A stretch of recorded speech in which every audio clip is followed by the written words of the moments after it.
ની તો ભરૂચ જિલ્લા કોંગ્રેસ સમિતિની મંત્રીની સ્વાગત કરવામાં આવ્યું હતું અને તે નિમણૂક કરવામાં આવી છે. તે આપણે વાત કરીએ ત્યારે જંબુસરના વલ્લભભાઈ રોહિતને ભરૂચ જિલ્લા કોંગ્રેસ સમિતિના મંત્રી બનવા બદલ તેમનું સ્વાગત કરવામાં આવ્યું હતું અને વડોદરા શહેર કોંગ્રેસ સમિતિ એસસી સેલના પ્રમુખ સતીશભાઈ સોલંકી અને એમની ટીમ દ્વારા શુભેચ્છાઓ પાઠવી હતી. આપણે જણાવી દઈએ કે સમગ્ર ટીમ વલ્લભભાઈના ઘરે આવીને તેમને શુભેચ્છાઓ પાઠવી હતી અને સ્વાગત કર્યું હતું.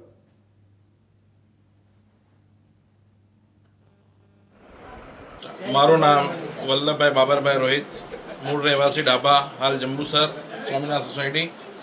મને જે અમારા આદરણીય નેતા સ્વર્ગીય શ્રી પ્રભુદાસ મકવાણા સાહેબના સાનિધ્યમાં જે મને આ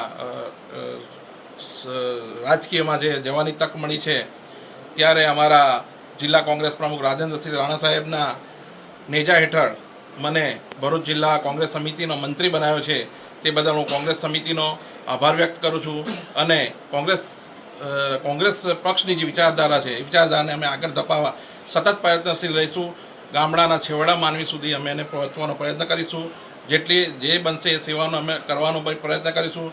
આજે મારા આંગણે માંજલપુર ધામ, મા ચામુંડા ધામ, માંજલપુર પરિવાર બધા અહીંયા ઉપસ્થિત મારું સ્વાગત કરવા માટે ઉપસ્થિત થયા છે, ત્યારે તેમનો બી ખૂબ ખૂબ આભાર માનું છું. અમારા અનુસૂચિત જાતિ શહેર કોંગ્રેસ પ્રમુખ, અનુસૂચિત જાતિ શહેર કોંગ્રેસ સમિતિના ચેરમેન શ્રી મહેશભાઈ સોલંકી સાહેબ બી ઉપસ્થિત થયા છે.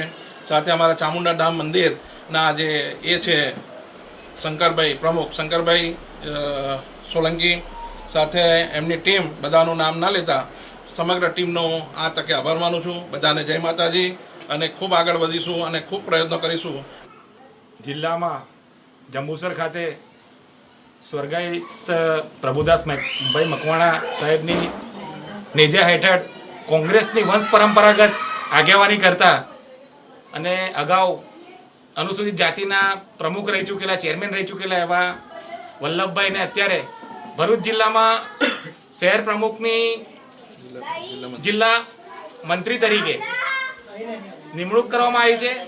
કોંગ્રેસના સંગઠનને મજબૂત બનાવવા અને છેવાડાના માનવી સુધી સામાજિક ન્યાય, અધિકારિતા, બંધુતા, એકતાની વાતના સંદેશ સાથે વલ્લભભાઈની જે નિમણૂક થઈ છે, વડોદરા ખાતેથી અમે સમગ્ર સામાજિક આગેવાનો, ચામુંડા પરિવારના મિત્રો, અમે સૌ સાથે મળીને આજે એમનું માન સન્માન કરવા આવ્યા છે. અને સાથે સાથે આજે એમને જે પદ મળ્યું છે એ પદની ગરિમા સાથે કોંગ્રેસ પક્ષની વિચારધારા સાથે તમામ વંચિત વર્ગને ન્યાય મળી રહે એવી અપેક્ષાઓ સાથે આજે અમને શુભેચ્છાઓ પાઠવી રહ્યા છે અને એવો કોંગ્રેસ પક્ષને ખૂબ મજબૂત કરે અને ઉત્તરોત્તર